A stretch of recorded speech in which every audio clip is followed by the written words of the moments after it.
Bonjour, bonsoir, chères toutes, chers tous, heureux de vous retrouver dans cette nouvelle édition sur votre chaîne, la chaîne de El Moncio Godson. C'est toujours un véritable plaisir, un bonheur, un amour de vous savoir nous suivre sur cette chaîne. Aujourd'hui, nous allons parler d'un sujet qui n'est pas commun. Certes, il est commun, mais il ne l'est pas. Il ne l'est pas parce que, d'une certaine manière, bien que ce soit une réalité de notre vie au quotidien, eh bien, très peu de personnes veulent bien aborder le sujet. Parce que dès qu'on prononce son nom, dès qu'on énonce le mot qui lui est associé, dès qu'on en parle, eh bien, on est pris d'une peur viscérale et alors on préfère justement ne pas en parler. En fait, l'humanité ou la plupart des personnes qui vivent avec vous en ce qui concerne ce sujet-là préfèrent tout simplement pratiquer la politique de l'autruche. Tac, la tête dans le trou, on n'y voit plus rien, qu'advienne que pourra. Lorsqu'on suit un cheminement spirituel, ce n'est pas ainsi que les choses se déroulent. Parce que la spiritualité vous met en face de ce qui vous effraie, en face de ce qui vous fait peur.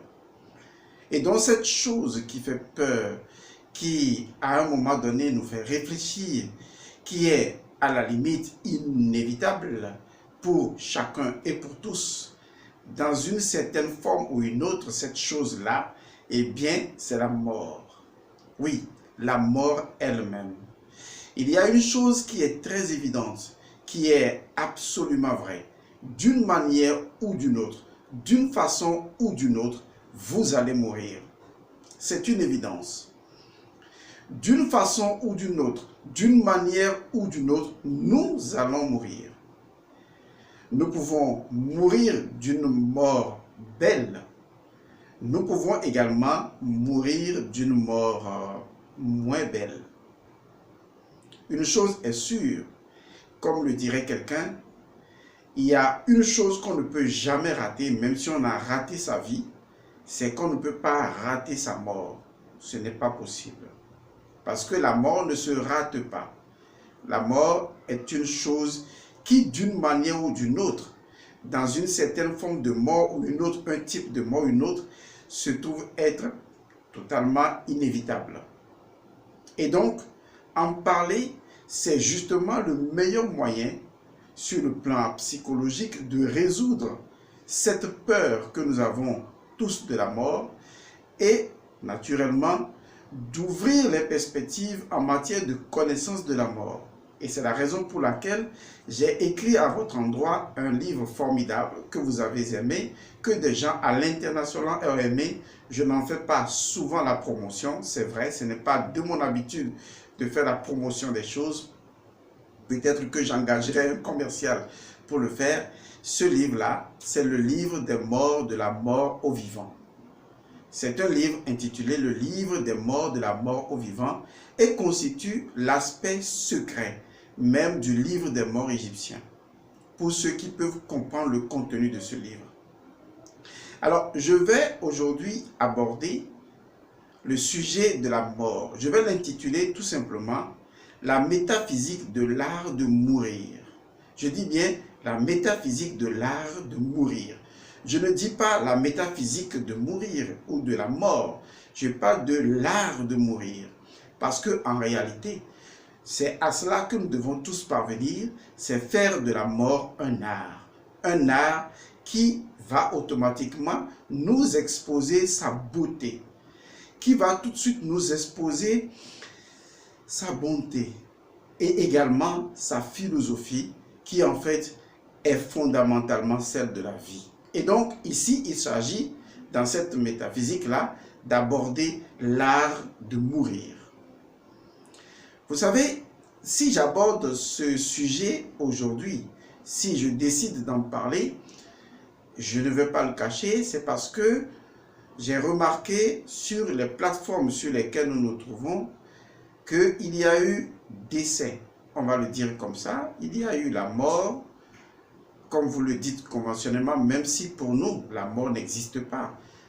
On va y revenir, la mort n'est pas une réalité, la mort n'est pas une fin de la vie, puisque la vie est éternelle.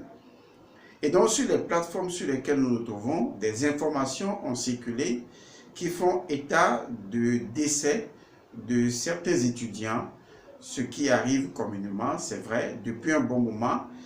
Ça a toujours été comme ça depuis des années, c'est normal, ça fait partie de la vie. Et donc, on dit, comme toute personne, hein, de n'importe quelle structure, de n'importe quel domaine d'expertise, de n'importe quelle société humaine, de n'importe quelle structure religieuse ou simple, eh bien, la mort frappe tout le monde. Et donc, j'ai lu sur les réseaux sociaux, et effectivement de façon privée également, on m'a fait cas justement de décès de certains étudiants ou des personnes qui ne sont plus. Bon, il y a plusieurs cas, ce n'est pas important. Ce qui est important, c'est que nous constatons que d'une certaine manière, ces personnes sont en relation avec nous et que ces personnes sont décédées. Et donc, il est important pour moi de revenir sur le sujet de la mort parce que c'est un sujet qu'on n'évitera jamais, qu'on continuera de parler. Parce que quand des choses comme ça arrivent, les gens se posent des questions. Les gens se demandent pourquoi ça arrive à telle personne, pourquoi ça arrive à telle autre personne. Laissez-moi vous dire une chose. Cette question, elle est tout simplement nulle et n'a absolument aucun sens. D'accord? La mort peut arriver à n'importe qui, n'importe quand. Ça ne dépend pas de vous. Il ne s'agit pas de dire, mais lui aussi il est mort. Vous n'en savez absolument rien. La mort fait son choix parce que ce choix est en accord avec l'être intérieur de chaque individu. Donc, ce n'est pas à vous de demander à lui aussi pourquoi il est mort, comment est-ce que lui aussi peut mourir. Ça ne vous regarde pas. Ne laissez pas votre cerveau s'occuper des futilités dans ces masturbations intellectuelles. Intéressez-vous à ce qui est important. Et pour moi, ce n'est pas important. C'est très important que quelqu'un parte de cette terre. Ça, on est parfaitement d'accord parce que la personne laisse des amis, des enfants, de la famille ou des parents et la personne appartient à une famille et il est normal que les personnes proches puissent pleurer l'individu qui s'en va parce que d'une certaine manière, physiquement, il va manquer aux gens. C'est tout à fait normal. Mais la question, lorsqu'un étudiant se pose la question de savoir pourquoi lui, c'est à croire que il y a sur la tête de certaines personnes, il est écrit « Toi, la mort, interdit de le toucher ». Ça n'existe pas. Soyez intelligents. Tout le monde peut mourir n'importe quand. Tout le monde peut mourir n'importe où. Et ça, ce n'est pas votre décision à vous. Ce n'est pas votre vie. Ça ne vous regarde pas. C'est en ce sens que je dis « ça ne vous regarde pas ». C'est très important de savoir cela. Ça peut arriver du jour au lendemain à Elmans Godson. Ça dépend du choix que Elmans Godson a fait. Et cette idée selon laquelle dès que quelqu'un meurt, on a l'impression de voir un malheur, de voir que c'est le mal ou c'est quelque chose qui n'est pas bien, montre jusqu'à quel point votre peur de la mort a aveuglé la beauté qui tourne autour de la mort. Oui, c'est vrai, quand je parle de la mort comme d'une beauté, vous ne pouvez pas le voir, c'est vrai. Même à un certain niveau, dans mon développement spirituel, dans le passé, j'avais eu du mal à comprendre cette expérience-là, à voir la beauté de la mort. C'est vrai. Parce que dans une certaine mesure, c'est comme si, par exemple, j'avais tout un ensemble de biens et qu'on me les arrachait. Je me sentirais triste. Vous voyez, c'est tout à fait normal. Donc, en ce moment-là, me parler de la beauté de la mort, c'est vrai que je ne comprendrais pas du tout. C'est exactement cela. Donc, c'est tout à fait logique, tout à fait normal, tout à fait compréhensible que la mort effraie les gens parce qu'à un moment donné, paf, la personne est là et paf, la personne n'est plus là. Et donc, c'est une personne qu'on ne touchera plus jamais. C'est une personne dont le cadavre est enterré 6 pieds sous terre. On va là-bas, on ne peut plus communiquer physiquement avec la personne. Et donc, tout ça, ça peut laisser un grand vide, un gros vide qui est mélangé à du chagrin, de la souffrance, même des fois de la frustration, parce qu'on n'était pas prêt pour que la personne puisse partir, on n'a pas accepté. En fait, la souffrance personnelle peut entrer en ligne de compte, et ça se comprend. Ça nous arrive à nous tous. J'étais encore tout petit quand j'ai perdu mon grand-père.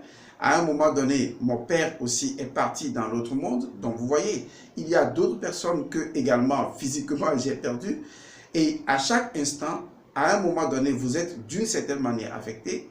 Mais il faudra vous ressaisir et savoir que la mort de l'autre, c'est votre mort prochaine. C'est vous en train de mourir prochainement. Et donc, d'une manière ou d'une autre, le débat n'est plus est-ce que je vais mourir ou est-ce que je ne vais pas mourir, puisque on ne peut pas rater sa mort. Ça, c'est inévitable. D'accord? La question n'est pas pourquoi c'est lui, pourquoi c'est l'autre, pourquoi c'est ceci. Vous n'êtes pas le juge des morts pour savoir qui doit partir, qui ne doit pas partir, et vous n'êtes pas l'âme intrinsèque ou l'esprit supérieur de chaque individu, et vous n'êtes pas dans sa décision personnelle de partir à un moment donné en créant les événements de son propre départ. Vous n'êtes pas cet être spirituel immortel de l'individu pour prendre cette décision. Vous ne pouvez pas comprendre. Et ça également, ça ne vous regarde pas. Donc arrêtez de faire des palabres, arrêtez de rentrer dans des sujets qui en fait n'ont pas de réponse pour vous. Puisque la réponse se trouve facilement avec la personne qui a fait son choix de partir. Maintenant, vous, qu'est-ce que vous constatez? Eh bien, vous constatez que la personne part dans un accident, la personne part dans une maladie, la personne part de cette ou cette manière. Et ça peut également vous choquer. Parce que vous allez vous dire, mais la personne devrait dormir dans son lit et mourir naturellement. Mais même là, tôt ou tard, vous trouverez quelque chose à dire. Parce que, en fait, ce n'est pas la façon de mourir de la personne qui vous effraie, c'est la mort elle-même qui vous effraie. Et donc la façon même de mourir de la personne importe peu. Je dis bien importe peu. Que ce soit par maladie, que ce soit par accident, ou que ce soit par assassinat, ou que ce soit quelle que soit la façon dont la personne parle, quelle que soit la cruauté qui accompagne cet état de choses, et ça, c'est humain, ça doit créer de la douleur, et cette douleur-là, on la vit. On peut même en souffrir, on peut même en pleurer, jusqu'à fendre son cœur. On peut même rester endeuillé dans la souffrance pendant longtemps. Mais tôt ou tard, je vous le dis et je vous le répète, ces choix dans la façon de partir également ne nous appartiennent pas. Ça appartient à l'esprit supérieur qui prend sa décision de partir. De la même manière, les enfants qui naissent d'une certaine manière, handicapés ou aveugles, qui naissent d'une certaine façon, ou qui naissent dans certaines familles, ou d'une certaine manière, cette décision ne nous appartient pas.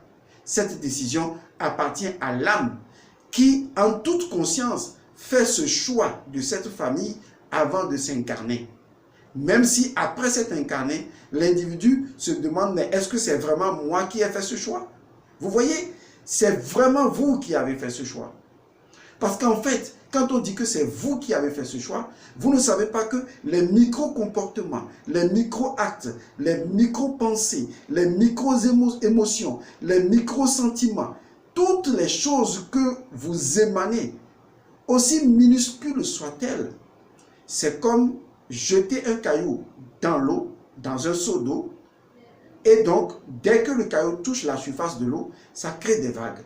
La première vague va générer une autre vague, qui va générer une autre vaguelette, qui va générer encore une autre vaguelette, et vous allez voir jusqu'à un certain niveau. Vous n'avez pas conscience jusqu'à quel point un seul regard, d'accord, le simple même fait de lorgner quelqu'un est une vague ou une vaguelette dans un seau qui est obligé de créer une autre vaguelette, qui va créer une autre vaguelette.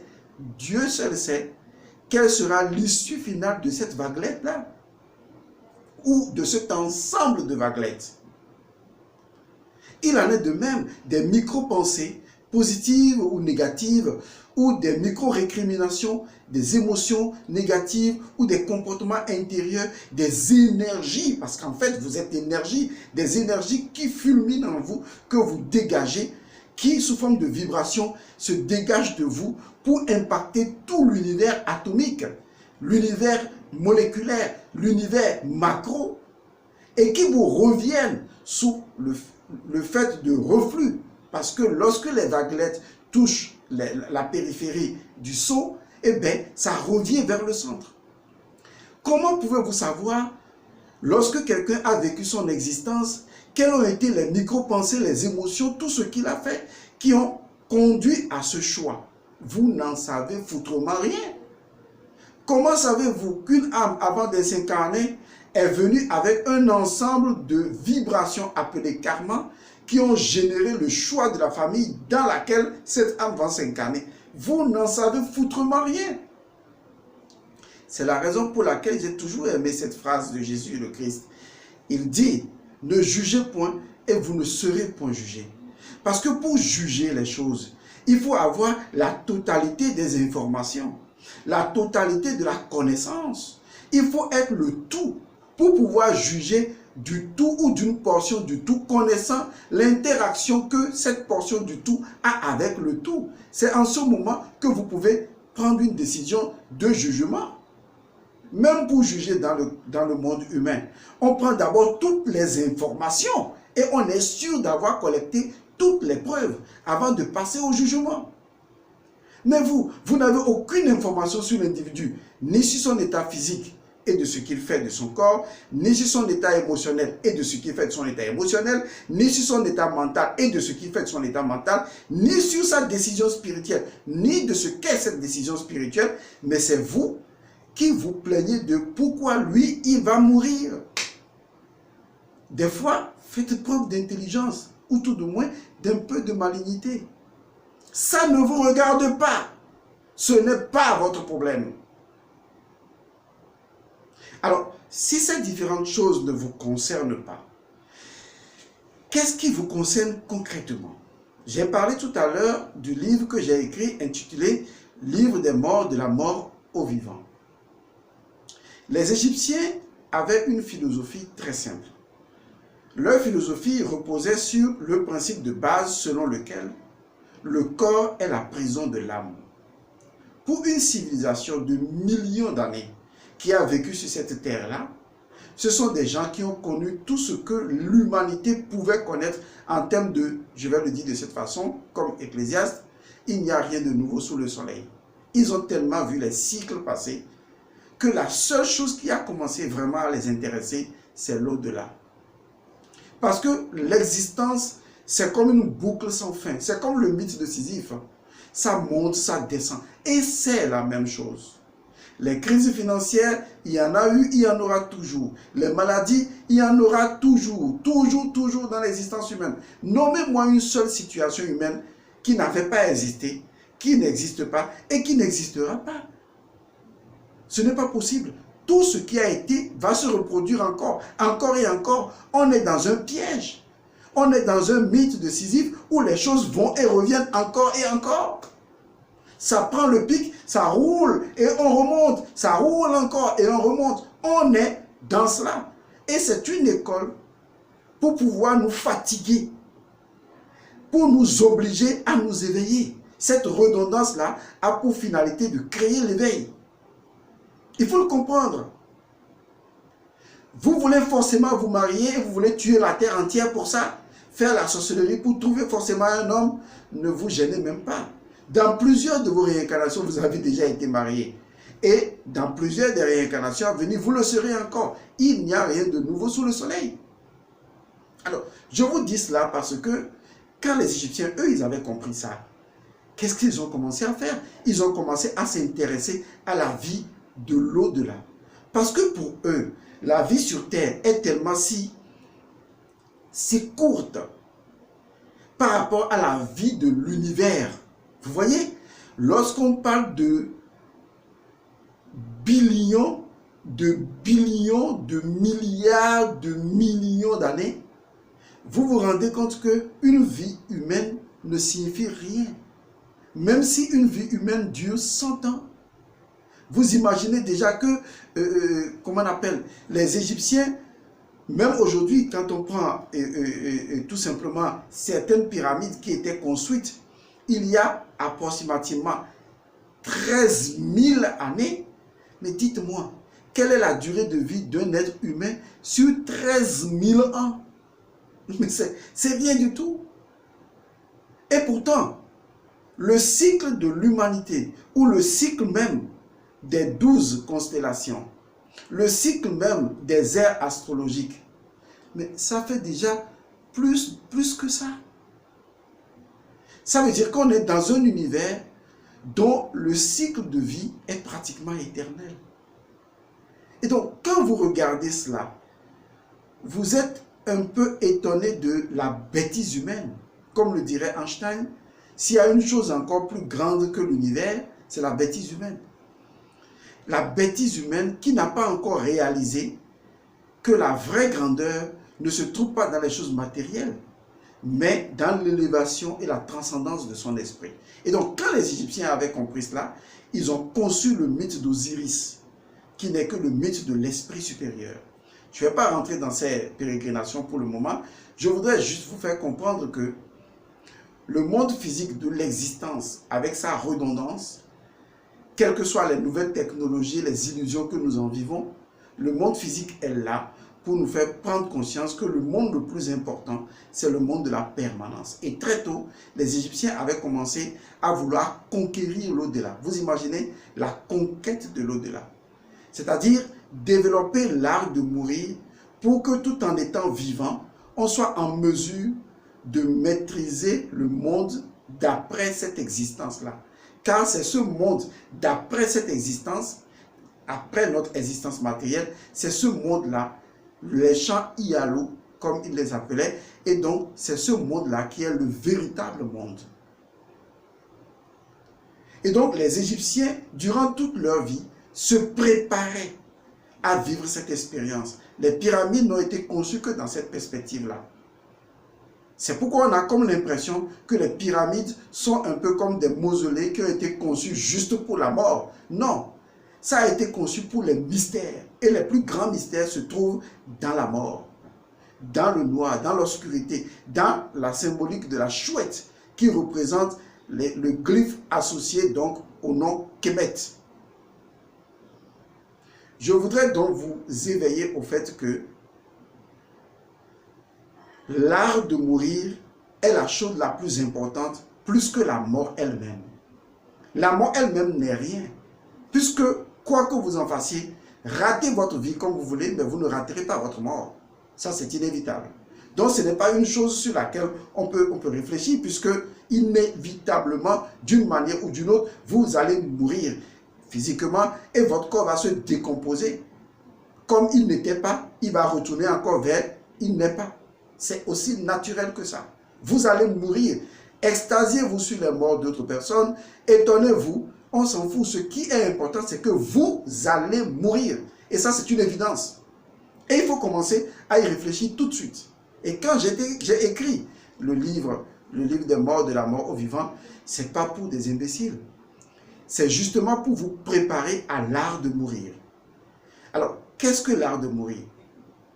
Pour les personnes qui sont des initiés, eux ou elles, commencent déjà à expérimenter le voyage hors du corps, c'est-à-dire la capacité de sortir du corps à volonté. Mais on ne doit pas s'occuper de ce sujet. Lorsque je parle plutôt de l'art de mourir, je parle du principe que la mort vient de façon surprenante et qu'on ne sait peut-être pas comment elle arrive, d'accord, de façon générale, de façon ordinaire. Mais quand je parle de l'art de mourir, je parle de lorsque la mort arrive au défunt et que le défunt est mort. Du moins, le défunt se retrouve de l'autre côté. L'art de mourir commence là, précisément, à partir de là. Vous ne savez pas vous-même comment vous allez mourir, à moins que vous demandiez à votre être suprême, c'est-à-dire votre esprit suprême qui va vous dire, compte tenu de vos réincarnations passées, voilà le type de mort qui vous attend. Donc au moins là, vous en saurez quelque chose. Mais comme vous n'êtes pas en unité spirituelle avec votre être supérieur, vous n'avez pas cette information. Autrement, vous l'aurez d'une manière impeccable.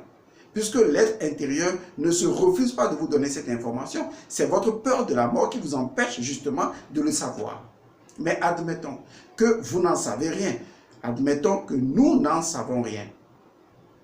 Et que la mort arrive en griffe par surprise, même si l'esprit n'est jamais surpris de la mort. L'esprit n'est jamais surpris de la mort. Le corps, si, mais l'esprit, jamais. L'âme n'est pas surprise de la mort, c'est vrai. Il arrive des cas où on dit que l'âme est surprise de la mort. Mais dans ce cas, c'est juste pour dire que l'individu n'était pas préparé à mourir. D'accord? Mais l'esprit de l'individu qui est supérieur à son âme, eh bien l'esprit n'est jamais surpris. Et donc, à partir du moment où l'esprit n'est pas surpris, et que j'ai écrit un livre sur la mort, un livre que j'ai écrit de concert avec l'ange de la mort, qui a révélé les choses les plus troublantes sur ce qu'est la mort. Alors, pourquoi vous ne vous préparez pas à mourir? Ah oui, je vois, ça ne vous concerne pas pour le moment, vous avez à vivre. Vous oubliez que même dans le fait de vivre, la mort est cachée là, tapie dans l'ombre, n'attendant que le moment opportun pour surgir. Vous ne le savez pas. Vous ne pouvez pas l'éviter. Vous devez apprendre. Vous devez affronter la mort. Vous devez lire sur le sujet. C'est ça l'art de mourir. Vous devez tellement lire sur le sujet. Vous devez tellement connaître sur le sujet. Parce que la vérité est la suivante. Lorsque quelqu'un quitte ce champ d'existence physique, lorsque son corps ne répond plus dans ce champ d'existence physique, et qu'il se retrouve, comme on le dit, de l'autre côté, qui n'est pas ailleurs, mais qui est toujours ici, mais dans un autre champ vibratoire, savez-vous ce qui se passe? Eh bien, il récupère toutes les connaissances acquises pendant qu'il était encore vivant. Ce sont ces connaissances qui lui permettront de passer véritablement de l'autre côté. Parce qu'en fait, il n'y a pas une mort, il y a deux morts. Et c'est ça que vous ne savez pas. Les Égyptiens n'avaient pas peur de la première mort. Ils avaient plutôt peur de la deuxième mort, la mort de l'âme. C'est ça qui les effrayait. La mort physique ne disait rien du tout. Puisque une fois né, tu es déjà mort avant même de grandir. Mais ils avaient peur de la deuxième mort, la mort de l'âme. La mort de l'âme survient lorsque l'individu ne détient pas la connaissance qui lui permet, lorsqu'il se retrouve de l'autre côté, de faire son propre combat spirituel pour entrer dans l'éternité de la vie. Ah oui, j'avais oublié, la religion vous a menti et vous a fait croire qu'une fois que vous mourrez dans le corps physique, on va faire abracadabra, Jésus, machin et tout, et donc vous êtes parti rester à la droite du Père. Mon œil, oui, vous vous trompez. C'est n'importe quoi. Plusieurs âmes qui sont mortes, qui se retrouvent de l'autre côté et qui ont fait l'objet de passages dans les églises, leur âme circule encore parmi nous comme des âmes égarées, des personnes égarées. En matière de spiritualité, ce n'est pas quelqu'un qui vient faire une prière et vous vous retrouvez dans un monde paradisiaque. Non, le monde paradisiaque existe. Et après son décès, après l'abandon du corps physique, l'âme doit forcément retourner dans le monde paradisiaque. C'est normal. Parce que c'est là que l'âme retrouve l'énergie la plus pure qui doit l'éveiller à ses bonnes actions pour sa prochaine incarnation. Parce que le processus ne s'arrête pas. Vous trouverez ça dans le livre. Mais ce n'est pas toutes les âmes qui y passent. Parce que lorsque l'âme quitte ce champ d'action, elle se retrouve dans un autre champ, dans un autre pays, dans un autre monde, mais malheureusement, elle n'y a pas été préparée. C'est comme si un jour, votre papa décide de vous ramasser, de vous jeter en Chine, de vous jeter dans un pays dont vous ne savez absolument rien. Vous tombez dans le pays, les gens parlent une langue étrangère, les gens se comportent d'une certaine manière, vous regardez à gauche, vous ne connaissez personne. Qu'est-ce que vous allez faire? Vous allez être abandonné, vous sentir abandonné, désespéré. Vous allez courir à gauche, à droite. Vous allez vous poser la question, vous allez parler aux gens, personne ne va vous comprendre. Mais si, entre-temps, votre papa savait qu'il devait vous envoyer en Chine et qu'il vous apprend, il vous inscrit dans une école chinoise et qu'il vous fait apprendre la langue, leur culture, comment on se comporte, comment on fait ci, comment on fait ça, et vous fait découvrir, même virtuellement, les différentes villes de la Chine. Le jour où vous y allez avec la connaissance acquise. Et quand vous tombez à l'aéroport, quand vous descendez à l'aéroport, si ce n'est pas les airs que vous arrivez, vous voyez les Chinois, et bien vous les saluez, ils vous comprennent, vous demandez tel quartier, vous allez, vous prenez le tel, vous savez que ça coûte tant, parce que vous aviez déjà toutes ces informations. Laissez-moi vous dire ceci, ne vous plaignez jamais pour quelqu'un qui est mort. Ce n'est pas le plus important. Le plus important, c'est est-ce qu'il a les connaissances nécessaires pour faire le passage de sa propre mort. C'est le plus grand défi qui vous attend. Et aujourd'hui, vous devez vous poser cette question-là. Au lieu de regarder les autres qui partent et de vous éveiller, vous restez là à raconter des bévues. La seule chose que vous devez faire, c'est de vous poser la question là tout de suite. Si on me prend et qu'on me jette tout de suite dans le monde de l'au-delà, est-ce que je sais comment on fait les choses? Est-ce que je sais quoi faire? Lorsque mon corps abandonne son âme, lorsque mon corps m'abandonne et que les gens vont jeter le corps dans un cimetière, après les abracadabra, ils vont manger, danser, ils vont oublier. Si c'est le mari, sa femme passe à une autre personne. Si c'est la femme, le mari passe à une autre personne. La vie continue, la terre tourne. Vous n'êtes pas le centre de la terre, ni le centre du monde, ni le centre de l'univers. Tout continue de tourner, même quand vous allez partir. Vous voyez combien de fois le monde se fout de vous? Mais il y a une chose qui restera. Comment vous allez continuer votre passage là-bas? Vous irez où? Qu'est-ce que vous allez faire premièrement? Quand vous vous retrouvez de l'autre côté, vous allez faire quoi? Quelle sera la première décision que vous allez prendre? Qui allez-vous rencontrer? Qui allez-vous appeler au secours? Comment les gens peuvent-ils vous aider après la mort? En tant qu'âme errante dans le monde intérieur, vous devez faire quoi? Vous devez aller à droite, à gauche, devant, derrière, sauter, descendre. Qu'est-ce que vous allez faire? Est-ce que vous avez les connaissances nécessaires pour savoir, après votre mort, quoi faire? C'est ça l'art de mourir. L'art de mourir vous impose la connaissance parfaite de la mort. Vous voulez bien vivre, apprenez à mourir. Vous voulez bien vivre, apprenez tout ce qu'il y a à savoir sur la mort. Et lorsque vous serez mort, et qu'après les 3 jours, vous allez réaliser votre mort, que en fait, mon corps est ailleurs que moi-même je suis ici, c'est là que les connaissances vont vous revenir.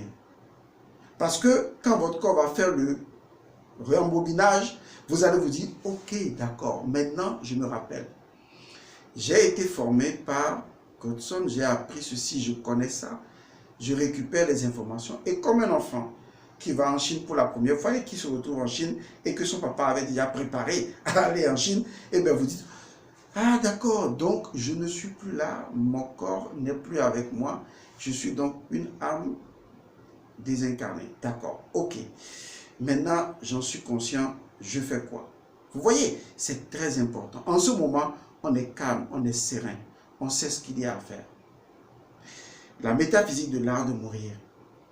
Je vous exhorte à relire le livre des morts et à vous intéresser à la mort, votre mort, à faire une étude approfondie pour ne pas être surpris un jour. La vraie surprise, ce n'est pas de mourir dans le corps physique, mais c'est qu'après la mort du corps physique, vous ne sachiez pas quoi faire. Ce serait triste, ce serait désolant, accablant, malheureux. Ce serait vraiment pénible. J'imagine les âmes qui aujourd'hui errent sans savoir quoi faire, qui sont dans nos environs, qui vont à gauche, qui vont à droite, qui sont mortes par accident violent, qui ne savent pas où aller ni quoi faire. C'est l'enfer. Merci.